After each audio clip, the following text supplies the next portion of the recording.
Todo el mundo tiene una historia. Contemos la tuya a la medida. Entre tecnología y etiquetas. Sí, y tú, ahorita que justo no estamos hablando que ya se han insertado que los videojuegos, que nuevas tecnologías, porque incluso, a raíz de la pandemia, y es algo que a mí me interesaría también saber, cómo es que toda la tecnología ha estado o ha afectado la forma de procesar la información y de aprender en los alumnos, porque incluso, yo recuerdo que en la pandemia es cuando se hizo esta campaña de les vamos a dar tablets a todos o computadoras, no me acuerdo, y que se empezaron a poner que pizarrones digitales, pero no en todas las escuelas, solamente algunas. Y justo, ¿cómo es esa interacción con la tecnología que si tú crees que ha como automatizado el aprendizaje o no? ¿O cómo has visto que ha afectado la forma de mira, aprender? Esto de las tablets y lo de las... Bueno, fue en el sexenio de Enrique Peña Nieto que dieron televisiones, dieron las pantallas estas digitales y las tablets, ¿no? No me acuerdo cómo se llama esa campaña, Moviendo a México, sí, ¿no? Entonces, esta campaña me acuerdo que las dieron justo para zonas marginadas, que la intención tenía, pues, que obviamente hubiera un poquito más de acceso a educación y evitar un poco el rezago, ¿no? Sí. Que se utilizaron para otras cosas, se revendieron, sí, pero creo que en algún momento al menos acercó, ¿no? Solamente se daba, según yo, para los niños de quinto de primaria y creo que ya, o sea, según yo. Entonces, pasó esto, los pizarrones digitales, la verdad es que fueron un problema porque necesitaban plumines especiales y eran carísimos, o sea, la verdad es que en las escuelas que yo estuve nunca pude usar ninguno, ¿no? Y quien lo usó lo tenía rayado de un plumón que no se quitó. Sí. Entonces, creo que lejos de ayudar, en la escuela al menos se segregaba porque nadie lo podía utilizar. Y las pantallas y esto, pues igual, era como nada más para jugar, ¿no? Porque o tenías la tablet, pero nadie tenía internet en su casa. Exacto. ¿No? Entonces, creo que sí fue una buena idea, pero creo que faltó como un proyecto más ambicioso, ¿no? Quizá. Y después me da risa porque salió antes de la pandemia del PAN, este presidenciable que se llama Naya, que decía que va a llevar el internet a todas las escuelas, ¿no? Y que iba a llevar televisión. Y yo decía, pues sí, ¿no? Pero pues es que hay comunidades donde no hay ni luz. Es que en realidad se oye a lo mejor cruel, pero en realidad es que hay necesidades más grandes que llevar internet, ¿no? Entonces, en ese momento fue una burla total. Creo que no era mala idea, pero estaba mal enfocado. Después se nos viene la pandemia. Y fue así como un shock para todos, porque yo recuerdo, les digo, que todos creíamos que teníamos celulares y había mamás que compartían un celular para todos los niños, ¿no? Entonces era así como de, a ver, la clase de tal, de Juanito a las 8, la de no sé qué a las 9 y así, ¿no? Entonces era bien complicado. Yo, por ejemplo, pues yo en ese tiempo ya trabajaba, tenía mi internet, pero tenía que estar todo el día dando clases en mi computadora y aparte tenía que estarle dando el celular a mi hijo para que él estuviera en clases, o sea, o lo veía o daba clases, ¿no? Entonces era bien complicado. Y luego, pues que no podías prender la tele porque no te jalaban el internet, ¿no? Entonces tenías que contratar un buen de cosas. Fue como que, aunque tuviéramos acceso a ciertas cosas, se nos empezó a complicar a todos. Sí. Entonces, es lo que decía hace rato, la verdad es que la pandemia, en vez de, yo creo que ayudarnos, nos perjudicó, no nada más en el sentido de que mucha gente murió y demás, sino que como sociedad nos afectó en muchas cosas. Primero, hubo individualismo, ya no sabemos relacionarnos con las personas. Exacto. Porque la verdad es que yo también todo el tiempo que doy clases tengo la pantalla apagada, porque me volví muy insegura.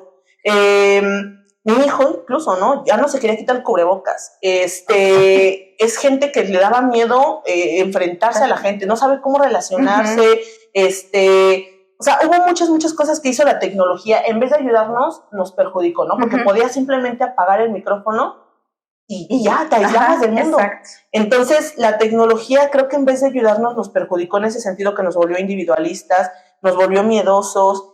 Había alumnos que pues que estaban en clase pero estaban jugando, o sea, era una distracción total, porque ¿cómo tenías un control? Realmente tú veías al alumno ahí, pero no sabías que realmente te estaba poniendo atención. Entonces, desde ahí creo que sí hubo una brecha muy, muy grande, porque se empezó a mal utilizar la tecnología, hubo violencias familiares. ¿Cuántos casos no vimos, no? De maestras siendo golpeadas, de alumnos siendo golpeados. Entonces, la verdad es que creo que esta pandemia nos visibilizó algo que todos sabíamos, pero que nadie quería decir. Exacto. Entonces, creo que ahora las redes nos hicieron verlo, ¿no? Entonces, todo esto generó pues un gran conflicto. Ahora, pues ahora, ¿para qué utilizamos las redes? Pues para distraernos, seguimos en lo mismo. Sí.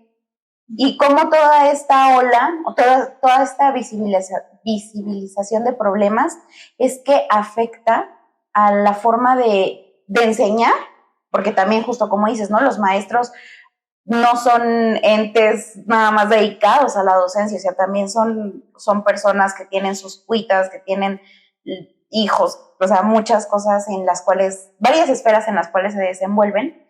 ¿Cómo afecta esa transmisión de conocimiento y cómo la tecnología también justo afecta la absorción del mismo? Pues mira, es que es bien difícil hablar desde nuestra postura, ¿no? Porque yo lo hablo desde mi postura y yo digo, pues para mí fue fácil, ¿no? Porque pues en teoría manejas cosas. Pero yo me acuerdo que donde yo estaba trabajando en la privada, porque a mí me dio la pandemia en la privada, había maestros mayores, ¿no? Entonces yo me acuerdo que para ellos era súper complicado. Y yo me acuerdo que el director me decía, oye, haznos un video de cómo hacer un classroom, cómo hacer esto, ¿no? Entonces yo decía, bueno, ya les mandaba, ¿no? Entonces yo nunca he tenido problema para explicar, pero yo no lo entendía en ese momento hasta que después yo empecé a ver los videos donde los alumnos se burlaban de los maestros que le ponían un filtro y ya no sabían cómo quitarlo, que se les apagaba la pantalla. Entonces, la verdad es que fue bien difícil para todos porque también pasamos por varias etapas, ¿no? En la pandemia, los primeros días, yo me acuerdo que la jefa de la secundaria nos dijo, lo que tienen que hacer es dejar clases grabadas. Entonces, pues para ti es fácil, te grabas, ¿no? Con un celular, pero para otras personas es difícil. ¿Cómo te grabas? ¿Cómo editas?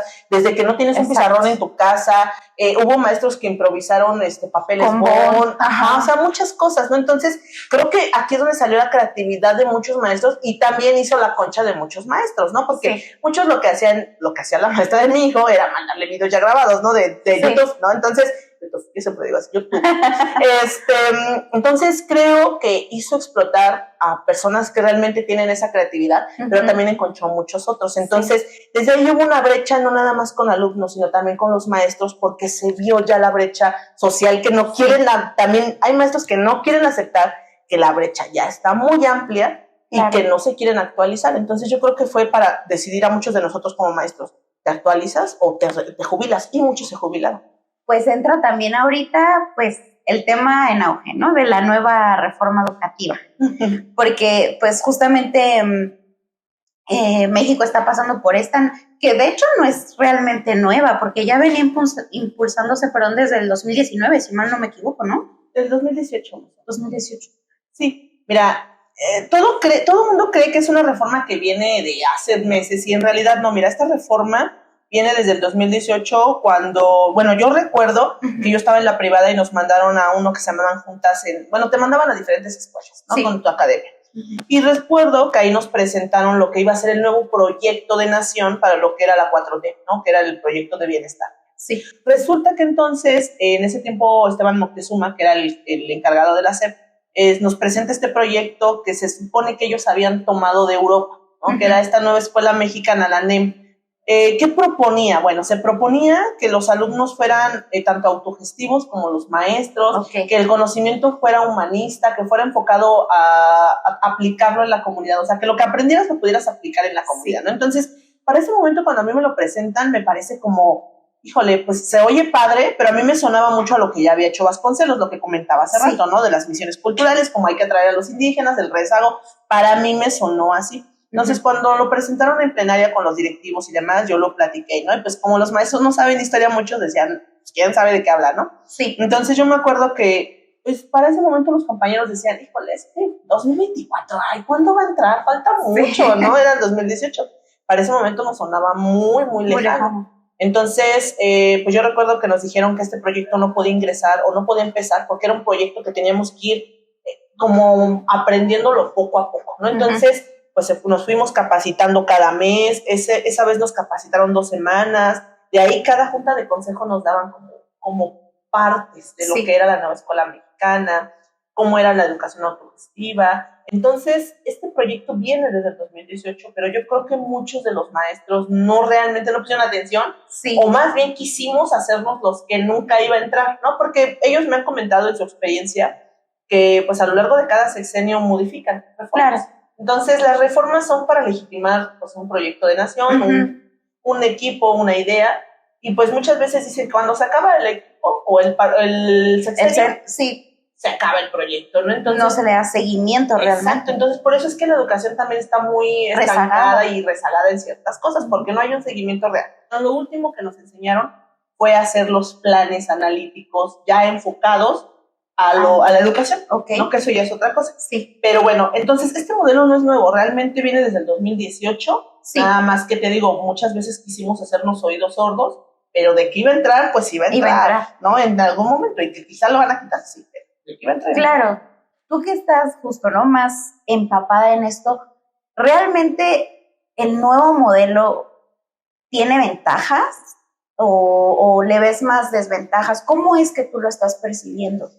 Pues mira, es que es falso decir que este modelo está politizado, porque todos los modelos educativos están politizados desde siempre, ¿no? Todos buscan un interés. Colgarse la medallita. Claro, yo hice esto, ¿no? Y la verdad es que tampoco les quitas el mérito. Quizá ellos sí quisieron ayudar a la educación, ¿no? Quizá. Entonces, este modelo, la verdad es que te digo, para mí es un sueño, porque es una forma de enseñar a través de la experiencia para mí, porque es lo que yo ya he venido haciendo desde hace muchos años, que es dar la educación como tú la das en la universidad, ¿no? Claro. Quizá.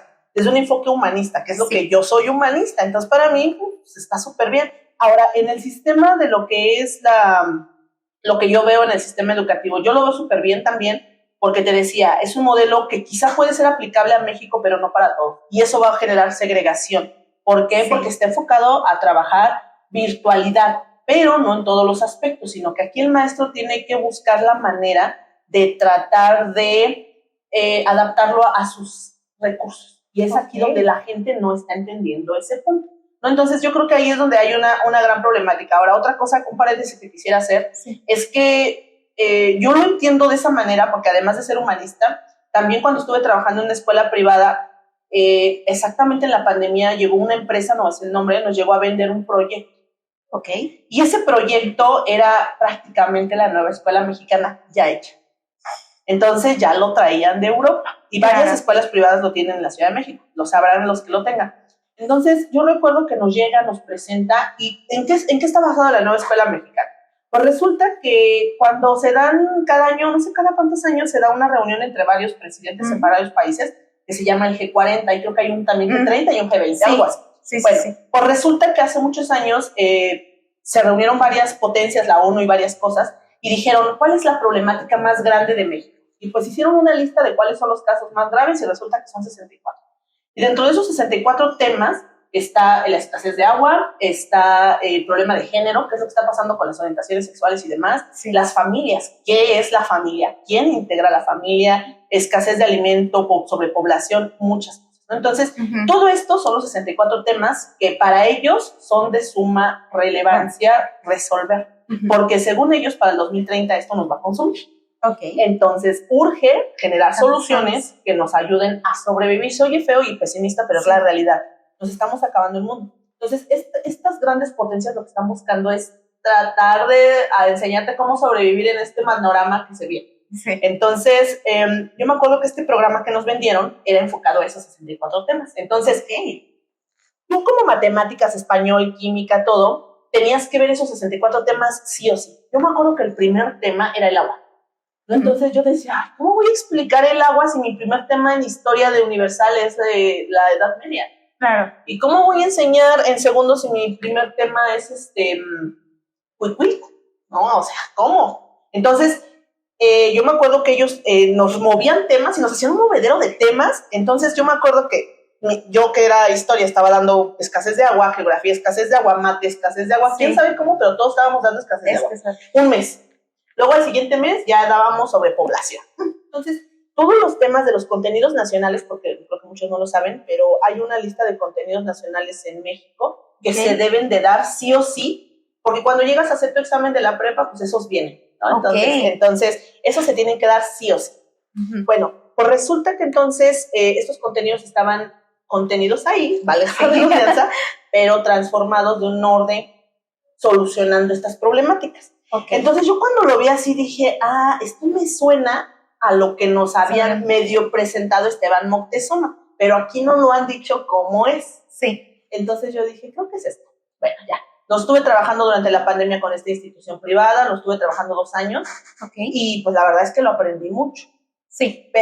Hablando desde ahí, nos trajeron una tablet, bueno, una de la manzanita y todo. Sí. O sea, la empresa trajo todo, porque lo que se buscaba era una educación europea.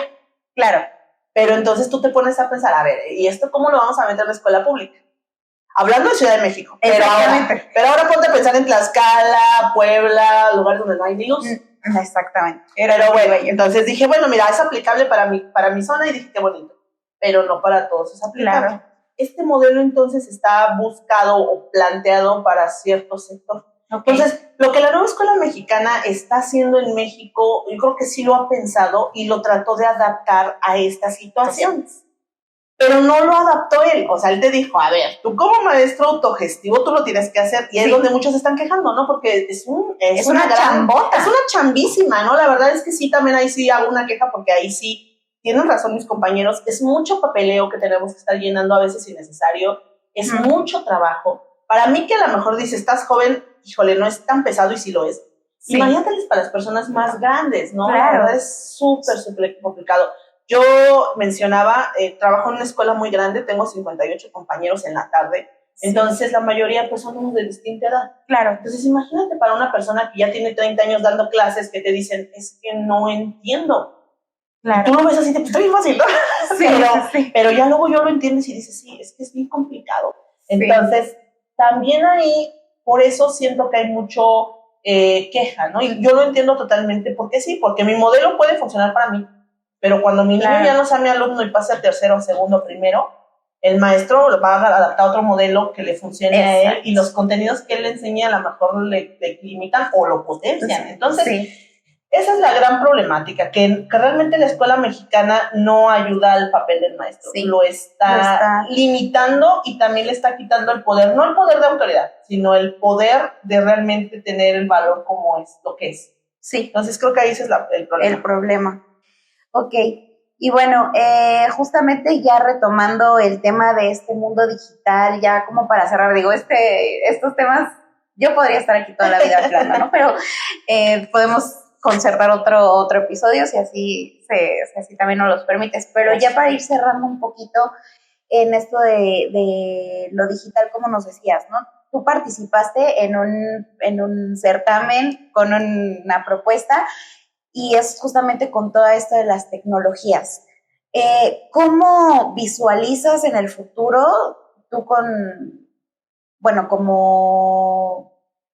tu propuesta también en la educación, con la inserción de todo este mundo digital? Pues mira, el concurso que yo gané es el de reconocimiento a la práctica docente, que se abre a nivel nacional y es para todos los niveles con 5 categorías. Entonces yo gané en la de materiales didácticos. ¿Por qué yo me metí ahí? Bueno, porque yo desde hace muchos años yo propongo una forma de educación y de enseñanza de la historia de una manera virtual, como lo que decíamos hace rato, ¿no? Sí. Desde los juegos, desde el Minecraft, desde hasta un perfil de Facebook, pero hazle a un personaje histórico, ¿no? Sí. Si tú eliges a María Antonieta, ¿qué hubiera dicho María Antonieta? ¿No? Pues que coman pasteles, dicen por aquí los niños, ¿no? Entonces, hacen un perfil de Facebook en papel blanco, ¿no? Entonces, investigan sus amigos, sus enemigos, ya saben todo. Claro. Hemos hecho juegos didácticos, les digo, a ver, tú invéntate un juego didáctico, pero histórico. El año pasado me sorprendieron con ajedrez, ¿no? De la Primera Guerra Mundial, de Roma, o sea, muchas cosas. Entonces, trato de buscar una forma en la que ellos aprendan jugando y utilicen las herramientas que tienen a su alcance para aprender. Entonces, para ellos es un premio cuando tú les dices, vas a hacer una maqueta en Minecraft, piensan que están jugando. Claro. Me acuerdo mucho un niño que me llevó un recado y me decía, maestra, es que mi papá piensa que estoy jugando, pero y que no hago la tarea, pero yo ya le expliqué que esta es mi tarea, ¿no? Y no me cree. Y dice, hágame un recado donde te diga que me dejó hacer una maqueta en Minecraft, ¿no? Entonces, me acuerdo que tuve que dar una junta con papás para explicar que sí estaban haciendo tarea, ¿no? Entonces, la verdad es que fue muy padre, porque me acuerdo que después nos hacen hacer una feria pedagógica, ¿no? Mostrar lo que tú has hecho con tus alumnos. Sí. Entonces yo me acuerdo que había un niño que nadie daba un peso por él, ¿no? Bien latoso, hasta yo me reía del lobo. No, maestra, pues es que ya le dije, mamá, que mejor, pues me compro unas hojas y le regalo unas hojas para que me dé un punto. Siempre me decía así, ¿no? Y yo luego le decía, ay, no voy a decir su nombre, no, decía, ay, es que tú. Pero era como chistoso y me decía, ay, pues ya mejor le voy a traer la papelería, porque no la voy a armar. Y me acuerdo que el día que hizo su proyecto, la verdad es que a mí me dio mucha risa, porque él era fan de la cotorrisa, ¿no? Entonces yo le dije, pues hazlo estilo de risa, o sea, si tú, hazlo así, si a ti te gusta, pues hazlo. Y me acuerdo que le editó súper padre, se aventó todo Tenochtitlán, no, una cosa que yo lo andaba presumiendo con todos los otros grupos, porque yo siempre doy un premio al mejor trabajo de todos los grados, y lo presumo, ¿no? Con todos. Y me acuerdo que ese día, pues hizo la exposición con papás, y yo andaba presumiendo con todos los papás, no, pues que el mejor alumno y todo, y de repente el señor, ¿no? Así yo lo veía, como que grababa, y como que sollozaba, yo decía, señor. Cuando se me acerca me dice, buenas tardes, yo soy el papá de tal día. Y yo dije, no, a lo mejor dije algo que la regué. Sí. Y estaba llorando y lloré. Ay, es que yo no tenía esperanzas en mi hijo. Pero ahorita lo que usted me dijo, dice, la verdad me hizo sentir que mi hijo podía hacer algo. Sí. Entonces yo le dije, es que su hijo tiene potencial, pero no en el potencial que uno como maestro espera, que Exacto. Es que te entregue todas las cosas. Porque hay niños así que nunca te van a entregar un cuaderno. Claro.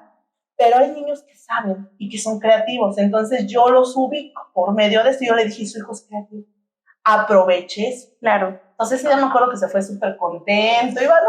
Pero no, hombre, contentísimo, ¿no? Entonces creo que eso es lo que yo he hecho. Todos esos modelos son los que yo metí al concurso y yo lo justificaba diciendo lo que decíamos hace rato. Sí. Que todos teníamos internet, todo eso, pero no lo sabíamos utilizar. Entonces, cuando tú lo enfocas a que estas personas aprendan, desde ahí yo decía, ese es mi material didáctico, porque además de que lo crean, con eso aprenden otros niños. Claro. Entonces, eso me hizo ganar pues, el reconocimiento. A ver, ¿a dónde nos lleva eso? Porque ya llevo 6 años haciéndolo. A ver. Sí. No, pero muchas felicidades. La verdad es que platicar contigo siempre, bueno, a mí desde el minuto 1 que hablamos fue de, claro, se lo tienen que dar porque de verdad que sí, la verdad te admiro mucho. Gracias. Qué gusto conocerte, de verdad. Pero, bueno, ¿cómo crees tú que podemos aprovechar mejor la tecnología sin perder de vista estos puntos esenciales en la enseñanza? Pues mira, ya eso creo que lo deberíamos de valorar cada maestro, porque por ejemplo yo te puedo hablar desde mi comunidad en la que tienen acceso o tenemos acceso a internet o a celulares o computadoras, pero yo creo que habrá comunidades en las que se vean más difíciles. Entonces yo creo que ellos tendrán que adaptar la tecnología, que tengan los recursos que tengan a su alcance, retomando lo que decíamos al principio, que la tecnología no solo son robots, ¿no? Exacto. Sino cuáles son los mecanismos que a ellos les facilitan solucionar algunas problemáticas en su comunidad. Entonces yo creo que cada uno de nosotros va a adaptar eso. Ahora, la tecnología creo que nos está jugando un papel importante ahorita porque hay una desinformación en televisión, en programas y demás, con todo esto que es la nueva escuela mexicana. Entonces yo creo que lo que primero tendríamos que hacer es aprender a digerir la información que nos está llegando, investigando, no nada más quedarnos con lo que nos dice el TikTok, el youtuber, o lo que nos dice el reportero, ¿no? O sea, claro, utilizarlo sí como un medio de información, pero también tratar de contrastarlo con otro que encontremos en algún otro lado, experiencias de maestros quizá, leer los libros de sus hijos, o sea, creo que sería la forma en que nosotros podríamos utilizar la tecnología para informarnos y no nada más para seguir replicando lo que nos dicen o lo que ellos quieren que digamos.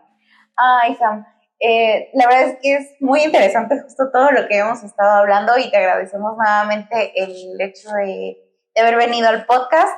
Tenemos una última sección que habíamos inaugurado en el episodio anterior, así que te vamos a pedir a producción. Ok. Y bueno, la dinámica es sacar igual algunos 2 a 3 papelitos para que puedas contestar preguntas random. Ok, a ver, vamos a ver qué sale. A ver. Dice, ¿cuál es la conexión más sorprendente que has encontrado entre 2 culturas a lo largo del tiempo? Híjole, es que todo está conectado. Me decía la serie de Dark. Soy fan de Dark. Todo está conectado. Yo también, pero al final estuvo chafa. Pero todo está conectado, decía. Bueno, en realidad es que sí, todo está conectado. O sea, en realidad es que la conexión más sorprendente que a mí, que hasta la fecha son 2, me parece, es la de Teotihuacán, ¿no? Todo el mundo, todos los arqueólogos, todos los antropólogos, historiadores, han basado su vida en tratar de encontrar una tumba en Teotihuacán. Okay. Y no la han encontrado, ¿no? Porque pues encontraron la de Chiapas, la de Palenque, y creen que va a haber otra igual. Pero no la han encontrado. Hace algunos años encontraron una propuesta, o más bien creen que hay una propuesta de que en realidad no hubo un gobernante, sino que pudo haber estado dividido en 4 barrios y que esos 4 barrios pertenecían a diferentes culturas. Los teotihuacanos, los olmecas, si no mal recuerdo, zapotecas, bueno, son 4, no recuerdo ahorita el momento, pero eran 4, y que no estaba gobernado sobre una persona, sino 4 personas, y que esto podría responder a un grupo, a un gobierno comité. ¿No? Que para esto nos suena como de wow, ¿no? Sí. Entonces, para mí eso fue una conexión muy padre, porque yo dije, órale, ¿no? O sea, la verdad es que tú te imaginas un gobierno, o más bien una ciudad con 4 tipos de personas, con 4 lenguajes, con 4 gobiernos. O sea, para mí fue una conexión que dije, wow, ¿no? Y otra conexión que tenía que ver con eso es que encontraron dentro de esos 4 posibles poblados cosas semejantes de las culturas que ellos dicen. Entonces yo dije, mira, pues puede por ser. ahí va. Por ahí va. Entonces no se ha descubierto mucho porque Teotihuacán es un enigma, pero esa es una de las conexiones más. Y la otra es que nos decía un maestro que la zona inca, la que está allá en Perú, pareciera ser que es otro mundo de lo que es Mesoamérica, pero hay muchas cosas muy similares, mucho. Y mucho de la cerámica que se ha encontrado en Perú es muy similar a la que se ha encontrado en Guanajuato, Michoacán. Entonces, este maestro decía que posiblemente había un contacto. Muchos dicen, es que nunca se tocaron, pero sí, en algún momento todos ya nos habíamos tenido algún contacto, incluso esto de que Cristóbal Colón había llegado a Mesoamérica, América, sí. Hay registros desde que los chinos ya habían venido desde muchos años. Vikingos, ¿no? Entonces, estas son las conexiones que a mí dices, pues es claro, ¿no? O sea, en algún momento todos estuvimos conectados, pero pues obviamente como cultura, cada uno de nosotros hacemos cosas para diferenciarnos. Exacto. Entonces, pero todos estamos conectados. Wow, qué interesante. ¿Regresa esta? Sí. Allá dice bolita. No te preocupes, está bien. Sí. Ok. Bueno, a ver, otra. Dice, ¿qué objeto histórico desearías tener en tu sala de clases como herramienta de enseñanza? ¡Ay, todo! ¡Ay, todo! Yo lo que siempre soñé, obviamente penacho para mi cama, arriba de mi cama, eso para mi cama, pero objeto histórico yo siempre quise los códices. La verdad es que a mí los códices me encantan, lo decía hace rato. Yo estudié toda historia por los códices. Me acuerdo que un amigo me decía, te vas a hartar, y sí, un momento marqué. Pero siempre quise eso. Entonces, desde la privada, puse a los niños a imprimir códices. Ya después se me ocurrió que los hiciéramos en manta. Entonces, el año pasado, mis niños de tercero, que ahorita son de tercero, me hicieron códices en manta, de tamaño de 1 metro. Okay. Entonces, ahorita tengo una caja llena con todos los códices que me dejaron. Y eso lo voy a utilizar para el Día de Muertos, porque quiero poner un camino como de códices. Entonces, eso es lo que yo siempre quise tener, porque son herramientas con las que ahora les puedo enseñar a los de primero. Entonces, creo que ya lo tengo. Los códices. Algo que voy a tener los códices completos, solo tengo páginas. Una última. Están buenas las preguntas. Vamos a ver, dice, si fueras a organizar una cena con 5 personajes históricos, ¿quién invitarías y por qué? ¡Ay, no sé! Es que aquí me van a censurar. Es que siempre me censuran cuando hablo de Hitler. La verdad es que a mí ese personaje es una persona estratégicamente muy hábil. O sea, Hitler es una figura de una persona que representa tanto. O sea, obviamente para los judíos representa maldad, claro, porque históricamente fue malo. Pero lo que nosotros sabemos como historiadores es que no hay buenos ni malos, ¿no? Entonces, Hitler hizo muchas cosas. La verdad es que si ustedes lo analizaran desde la tecnología, o sea, el boom, o sea, gracias a todo lo que tenemos es por Hitler. O sea, él tuvo una visión de celulares, de las naves espaciales, de llegar al espacio, de los submarinos, los carros. O sea, todo lo que tenemos actualmente es gracias a la visión que él tuvo. Entonces, sería con él, preguntarle todo eso. Otro personaje, híjole, me gustaría hablar con, no sé, quizá Hernán Cortés. Me gustaría hablar con Hernán Cortés. Puro polémico. A mí me gusta el chisme y la polémica. Porque me gustaría hablar con Hernán Cortés, porque pues todos sabemos su versión. Pero Hernán Cortés era muy pasional, era mujeriego, obviamente él no quería conquistar, él llegó aquí, quería dinero, o sea, conquistar corazón. Y oro, y quería riqueza, la verdad, y pues todo se le presentó. Entonces, pues la verdad es que yo me gustaría hablar con él, como de, ¿qué pensó cuando llegó aquí? No entendía nada. Claro. ¿Verdad? ¿Y cómo se le ocurrió convencer a miles de soldados de pelear a su lado? O sea, ¿cómo los convenció? ¿No? Entonces, eso para mí sería el segundo. Son muchos. ¿Quién más? ¿Quién más? Es que no recuerdo ahorita. Bueno, quizá Stalin, el ruso también. Híjole, es que no está chido. La mesa de los populares no sería, evidentemente. Popular. Stalin, el ruso, porque también, ¿no? O sea, ¿cómo traicionó tanto a sus amigos? Sí. ¿Cómo logró, pues obviamente, esta unificación? Y una vez en el poder dijo, pues ahora mis pantalones truenan, ¿no? O sea, eso sería él, yo creo Zapata tenemos como por el chisme de, oye, si eras gay. Sí te gustaban las dos cosas. Yo creo que Zapata así como de, a ver, es que te pintaron acá medio gay, ¿no? Yo creo que Zapata por eso sería así como de, es que me llama la atención los mujeriegos que son acá carismáticos, ¿no? O sea, como de, ¿por qué lo logran? Claro. Entonces, o sea, hay una teoría desde la antropología que dice que hay dos tipos de personas que llegan al poder, los guapos y los carismáticos. Entonces, eso me gustaría. Y yo creo que el siguiente pues, sería Napoleón, obviamente por lo mismo. Como una persona con tantos complejos logra transformar esos complejos para dominar. Así, en habilidades estratégicas. Entonces, a mí siempre me llamó la atención la guerra, siempre. Y principalmente de la guerra no es porque se hacen las guerras, sino las cabezas, cómo son estrategas. Entonces serían esos. Ya son todos, ¿no? ¿Verdad? Sí, bueno. A ver, Zapata, Hitler, Stalin, Napoleón, me falta uno. Sí, falta uno. Bueno, yo creo que la última sería la Malinche. La Malinche, porque mira, está muy satanizada de que, ay, que nos vendió, y no, en realidad. Pero también muy sagaz. Pero es que ella sufrió mucho, la verdad es que la vendieron sus papás y todo, o sea, ella lo que buscaba era sobrevivir, ¿no? En realidad a mí me gustaría hablar con ella para ver cómo entendía, o sea, lo que decíamos quizá en una plática que tuvimos, sí. Si realmente lo que ella estaba transmitiendo era realmente lo que le estaban diciendo o ella le ponía ahí de su guacamole, le agregaba, le inventaba. O sea, a mí me gustaría realmente, ¿qué estaba pensando ella? O sea, a lo mejor los echaba a pelear y ni era lo que ella decía, ¿no? Entonces, a mí me gustaría hablar como ese chisme ahí, a tener acá a Hernán Cortés y a la Malinche, ¿no? A ver qué dijeran. A ver qué onda. A ver, pongan las cartas sobre sí, yo creo que sería, y también serían los momentos históricos a los que viajaría. Sí, a esos lugares. Ay, no, pues... Sí, es que sí, bueno, gente muy polémica, muy... Diría la Wendy, a mí me gusta pelear y soy una peleonera, ¿no? A mí me gusta la pelea, diría Wendy. Sí.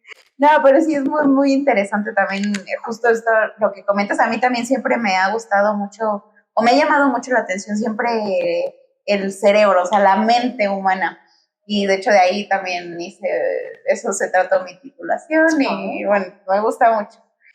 Pero sí, comparto esta inquietud de saber justo de qué es lo que pasa por sus mentes a la hora de, porque sí, o sea, no podemos, no por eso no lo juzgas, o sea, no lo estás eximiendo de lo bueno o malo que hizo, o sea, del acto en sí, pero es verlo, como diría Husserl, epogé, sin ningún tipo de juicio. Exacto. Para poder llegar como a un...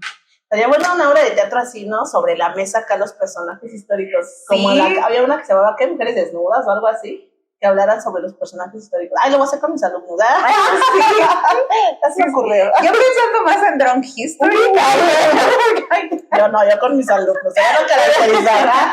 Estaría muy padre asignarles cada personaje y vas a actuar como ese personaje histórico y vas a responder como lo haría. Es que no sabía qué hacer con los niños de segunda, ahora ya sé. La revolución que esos demás se agarran a carnes, dicen por ahí. Sí, así que váyanse preparando. Chavos, porque viene pesado este año. Ay, pues muchas gracias de verdad, Sam, por tenerte aquí. Es un placer enorme haber conversado contigo sobre todo esto. Nos quedó corto el episodio también. Y bueno, también aquí unos problemas técnicos. Nos quedó corto también la cámara, pero esperamos tenerte de vuelta si así también tú lo quieres. No, pues muchas gracias a todas por la invitación, estar aquí y espero que pues sea pues una puerta para seguir hablando de otras cosas. Pues cuando quieran, yo aquí estoy. Yo hablo cuando quieran. Muchas gracias. No, de nada. Y muchas gracias también a ustedes por acompañarnos en este episodio. Esperamos que lo hayan pasado igual de bien y se hayan divertido igual que nosotros. Y recordarles que pueden consultar todas nuestras redes sociales donde tenemos contenido adicional para seguir aprendiendo de cuestiones de tecnología y etiquetas, y también que visiten las redes de Sam. Yo tengo muchas. Me siguen en TikTok como la Miss Sam, es un juego de palabras, todo junto, la Miss Sam. En TikTok, en YouTube estoy como Ladinos Podcast, también tengo un canal de Sam Cisneros, en Facebook Sam Cisneros, y de páginas de memes, ahorita la que utilizo más es Instituto Memero de Antropología e Historia, Antropocholo, memes antropohistóricos y muchas más, pero esas son las más famosas ahorita. Y ahí más o menos, ¿qué es lo que sueles compartir? Bueno, en TikTok estoy compartiendo todos mis materiales de los que hablé ahorita, lo del concurso, lo que trabajo con los niños. En YouTube tengo lo de mi proyecto de asesorías. En Ladinos Podcast es un podcast que hago con un amigo sobre difusión de algunos temas. Y en mi Facebook pues comparto memes. Y en los memes, las páginas de memes de difusión, hago memes específicamente de historia, antropología, o sea, difusión. Difusión de las ciencias sociales. Perfecto. Y también recordarles, todo nos ayuda a crecer. Y sobre todo porque todo el mundo tiene historias, contemos la tuya a la medida. Hasta la próxima.